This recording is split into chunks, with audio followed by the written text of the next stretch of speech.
Olá, pessoas. Eu sou Herbert Magno Draco Bahamut. Estou aqui para mais um Fala Dragão. E hoje vamos falar da primeira de Venture Path, a primeira trilha de aventuras, aquela que iniciou o sucesso de toda uma série, de toda uma saga que continua até hoje, há mais de 2 décadas atrás. Duas não, 1 década e meia praticamente. Essa que foi a primeira trilha de aventuras. Epa, imagem errada. Agora sim, esta que foi a primeira trilha de aventuras de todos os tempos. Da Paizo. Shackler City, a cidade acorrentada. Foi publicada ainda na época da Dungeon Magazine. Ainda sobre o selo do Dungeons and Dragons para 3,5. Você está mais novamente no Fala Dragão. E hoje vamos falar começar uma série de vídeos chamado Trilha de Retrospectivas. Vamos falar da primeira Adventure Path, a cidade acorrentada. Olá, pessoas. Aqui vocês podem ver que eu tenho a cidade acorrentada em livro, que eu comprei até inclusive pela Paizo. Infelizmente as outras duas das três iniciais não tem. E eu trouxe aqui o meu cenário de Greyhawk apenas para representar, mas ela não se passa necessariamente em Greyhawk.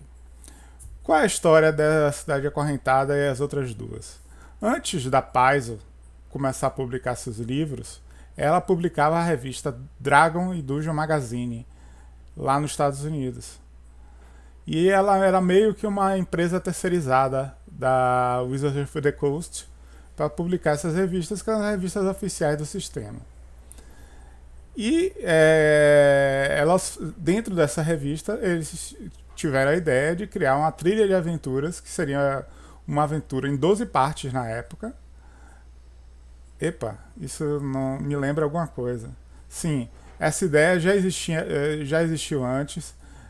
A trilha de aventuras da Sunless Citadel, que continua até The Bastion of Lost Souls, foi de onde eles tiraram essa ideia, mas como eles não foram escritas pelos escritores da Paz, ou não tinha o termo Adventure Path, e não foi publicada pela Paz, eu não considero ela uma trilha de aventuras real, embora ela tenha sido a base das trilhas de aventura. Então, um belo dia, na Dungeon Magazine, número. Foi a 185? Começou a Adventure Path Shackler City, que foi publicada em 12 partes. Ela se passava na cidade de Cauldron, uma cidade que foi construída dentro da caldeira de um vulcão. Algumas pessoas traduzem como caldeirão, algumas pessoas traduzem a cidade como caldeira, mas o que é mais importante é essa imagem aqui. Espera aí, que eu esqueci de colocar. Que foi a imagem que me fez me apaixonar pela P. Oh, Deus.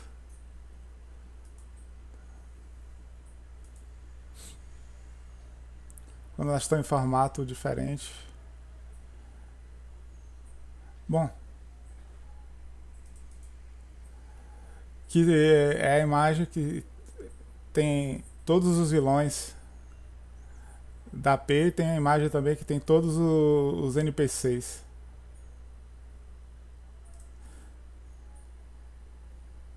Só que infelizmente essa imagem de que tem todos os NPCs não está no formato compatível com o OBS. Desculpem, esqueci de verificar antes. Deixa eu ver se ela tá no. Eu botei sem querer no outro. Você sabe, né?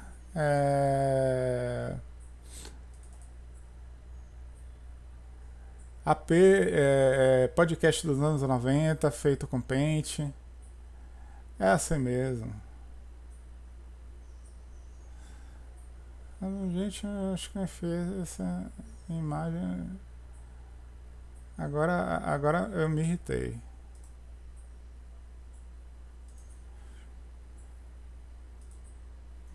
Vou baixar da internet agora.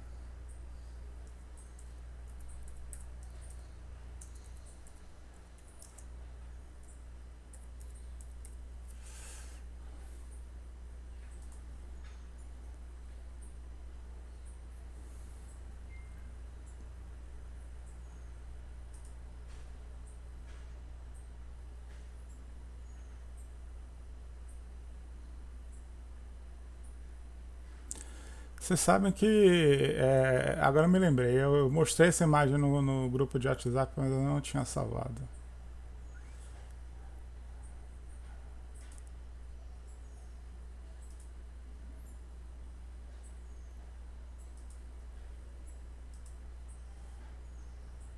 Você vê como essa imagem é toda importante.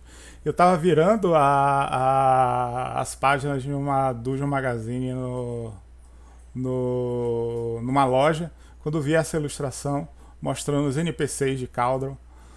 Quando eu vi e que na outra folha tinha dizendo que quem era cada um, e eu vi que isso era uma aventura diferente, onde os NPCs eram importantes, as relações, toda a política da cidade.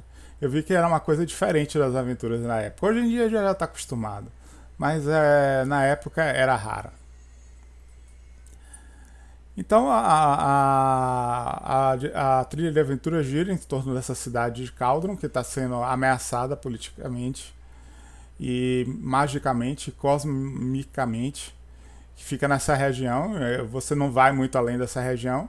Então é uma região que, embora nominalmente ela esteja em Greyhawk, ela também pode ser colocada muito fácil em Forgotten Realms e até mesmo em Golarion. Tem até uma posição oficial dela em Golarion, ela ficaria nos grilhões, o que combinaria muito bem. E do que consiste essa AP? Já que falamos o básico de como ela foi criada a existir. Vamos dar uma retrospectiva.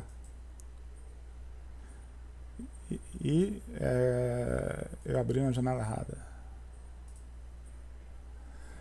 Bom, a AP, a cidade acorrentada, foi dividida em duas partes. Eu traduzi no Google o resumo. Então, o capítulo 1 foi o Bazar da Vida. O autor foi o Christopher Perkins. Ela era do nível 1 ao 3. Foi lançado em março de 2003. Vai fazer 20 anos. Os personagens jogadores investigam sequestros recentes. A trilha leva um escravista operando em passagens subterrâneas abaixo da cidade. E assim começou a primeira Adventure Path. Essa segunda aventura, O Caminho de Droskar, ela não existia na trilha original que foi lançada do João Magazine. Ela foi lançada na versão condensada, porque os níveis. A primeira aventura era do primeiro ao terceiro, e a segunda aventura começava do quarto, mas estava muito difícil. Então eles inventaram uma aventura extra para ajudar a ganhar mais XP. Do terceiro para o quarto nível, para facilitar, quase chegando no quinto. E aí O Caminho de Droskar, escrita também pelo Christopher Perkins, desenhar a arte do Omar Dogan, lançada em agosto de 2017 quando teve o compilado. Pequeno bando de goblins invadem e vandalizam a cidade. Os personagens jogadores rastreiam os goblins até um esconderijo em uma série de cavernas abaixo da cidade que o levam para fora da montanha. Os goblins são liderados por um bugbear vampiro, o homônimo Draktar. Droskar é outra coisa. Bert. Aí a terceira aventura é o Temporada de Enchente. Ela foi escrita pelo nosso James Jacobs, que é o diretor criativo da Paizo até hoje. É do nível 4 ao 6, lançada em maio de 2003. Nesta aventura, a cidade de Caldeirão é ameaçada por inundações durante a estação das chuvas. Varinhas mágicas de controle da água, normalmente usadas para controlar as enchentes, são roubadas e levadas para um covil abaixo da cidade. Os personagens jogadores presumivelmente rastreiam e recuperam as varinhas roubadas. A quarta aventura é a Trajetória Zenith, escrita por David Noonan, nos níveis 6 a 8, lançado em setembro de 2003. Os personagens jogadores são solicitados a resgatar Zenith Splinter Shield, um anão que está desaparecido desde que foi para o subterrâneo lutar contra o mal. Zenith enlouqueceu e está sendo tratado como um profeta pelos Kotoa que o capturaram. A quinta aventura é o Legado Demonscar, de Tito Leati, lançado em novembro de 2003. Nesse capítulo, os heróis devem encontrar um paladino ausente para impedir uma incursão do caldeirão ao desfiladeiro vermelho ao desfiladeiro vermelho próximo. Depois de refazer seus passos através de uma selva, uma caverna controlada por um gigante e um labirinto de outro mundo, eles devem enfrentar o arquiteto demoníaco do conflito da área. 6. O teste do olho fumegante. Novamente, David Noonan. Do 10º ao 12º nível, era do 1º ao 20º, naquela época, que eram 12 partes, né? Fevereiro de 2004. Você vê que, né, as aventuras não eram mês a mês, né? Foram publicadas ao longo de mais de um ano. Segundo o aviso de um paladino moribundo, porque a revista não era mensal também. Segundo o aviso de um paladino moribundo para procurar o sinal do olho fumegante, o misterioso aventureiro pede sua ajuda para completar uma série de testes para resgatar uma camada abandonada do abismo. Sétima aventura, Segredos dos Pilares da Alma, por Jesse Decker, do 12º ao 13º. Depois de vários assassinos tentarem matar os heróis, eles foram rastreados até o templo de Wijaz, que era a deusa da morte de Greyhawk. Por isso que essa aventura se coloca em Greyhawk, mas poderia ser o deus da morte de outros cenários. Inclusive é Pharasma, se fosse em Golarion. Depois de atacar o templo e lutar contra seus habitantes mortos-vivos, eles são levados ao antigo complexo de tecelão de feitiços congelados. Pensando bem, mortos-vivos ia ficar difícil para Pharasma. Teria que ser outra deusa. Onde não é maligna, porque esse templo é um templo oficial da cidade. Pode ser de Abadar, por exemplo. Onde um oráculo poderoso é guardado por um dragão imortal horrível.